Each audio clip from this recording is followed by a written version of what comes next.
Welcome back to MLB Tonight, the Insiders. It's that point in the program where we hyper-focus on one position, and there are some big names available on the first baseman's market this winter. So as we rejoin our group, I'll ask you guys to identify one of the free agent first basemen. Peer into your crystal ball, give us the goods if you care to go to the bads, and make some predictions for us. Joel, we'll start with you. Yeah, the biggest name in free agency at first base is, again, Pete Alonso. He was in the marketplace last year. I would caution that over the top of this marketplace, two Japanese players. We mentioned that Murakami is posting over the weekend. He's 25, left-hand hitter. He's a third baseman. He's expected to play first. Kazuma Akamoto, 29, right-hand hitter. He's expected to play first. He's mainly a third baseman there also. So teams are going to have options here.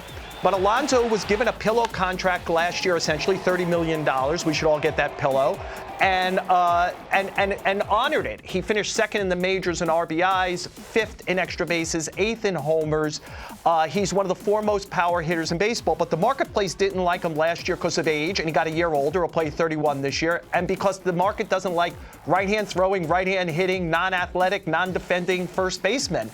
And that's who Pete Alonso is. And I mentioned earlier in the show the run prevention element with the Mets. He's the most popular Met. He's the all-time Met home run leader now. It's hard to let him go because of that. But if you want him, you're getting a great bat. That's what you're getting, and a guy who plays every day and can play in any marketplace. Yeah, I don't want to screw up the segment on first baseman, but I'm looking at Pete Alonso in this market and thinking in terms of a 4, or I'm sure he would want a 5-year deal, and I'm thinking DH, before the end of that deal, and then I start to compare him to Kyle Schwarber, and he's almost 2 years younger than Kyle Schwarber. He strikes out less. He's not tied to the qualifying offer. So all of a sudden, when you think about it in those terms, Joel just hit on all the potential negatives defensively, but at the same time, if you're in that Kyle Schwarber market, why aren't you in the Pete Alonso market as well?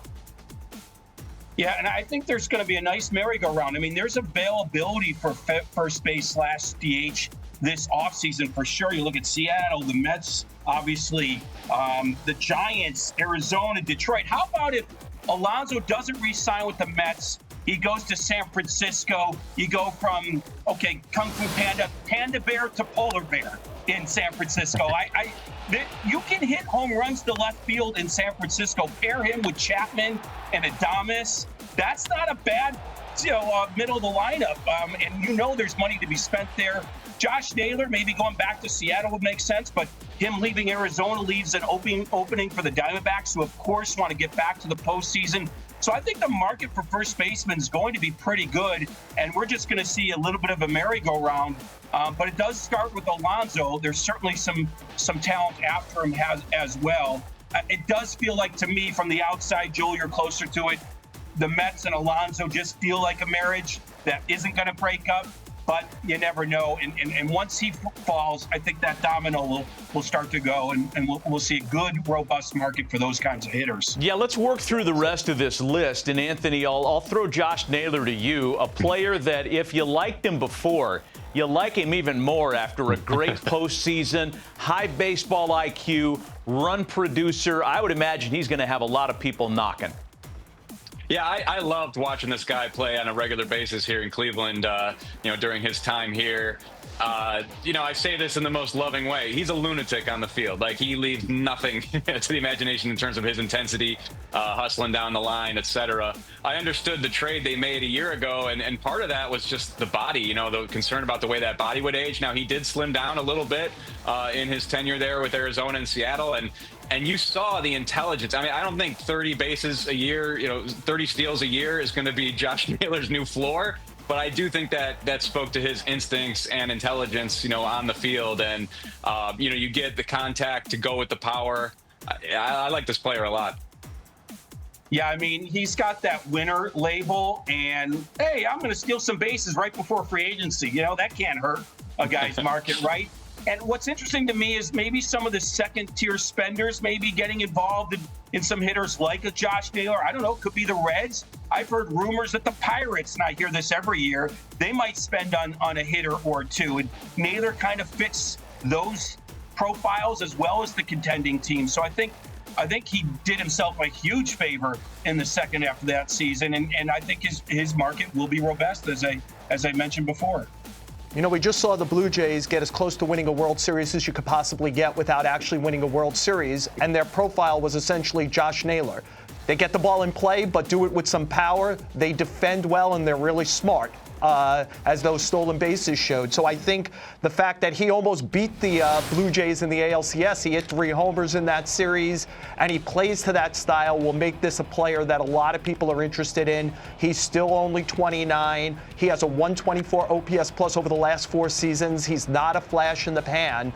He's somebody who that I think teams are going to go through that first market. And just to go back to the point, I'm sorry, somebody made earlier is that Alonso's really a DH. This guy is really a first baseman. So if you want a first baseman, he can handle the position.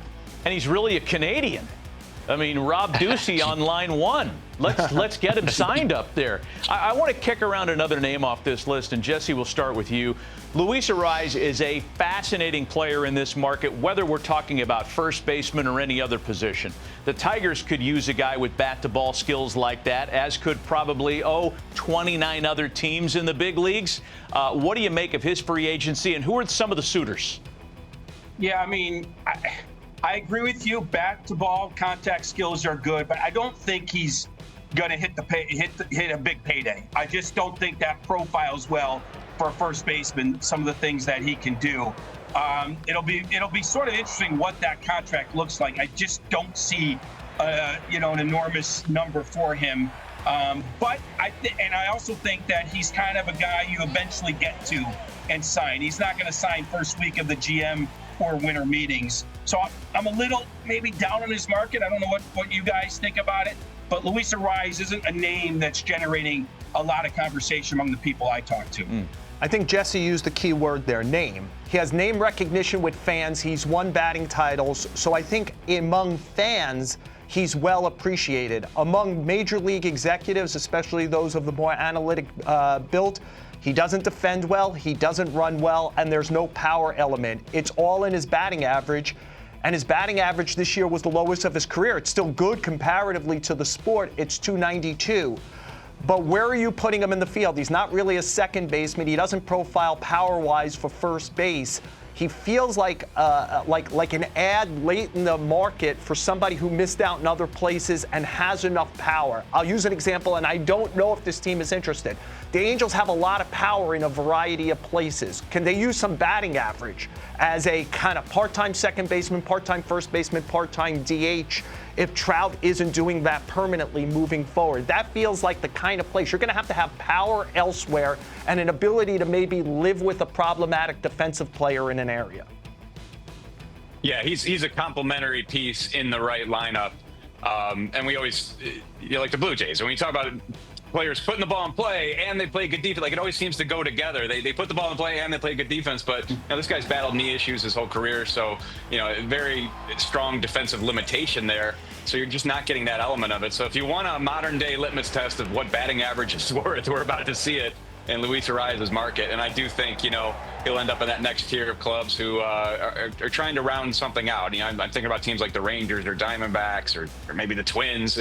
Just going back to the Twins, there's teams who could maybe raise their floor offensively with a guy who can put the ball in play. Fascinating world we're living in, gentlemen, where a 3-time batting champ who is yet to turn 30 is being talked about with limitations. There was a time when they'd be lining up at the bat rack, to use a term from our sport, to sign a guy like Luis Arraez.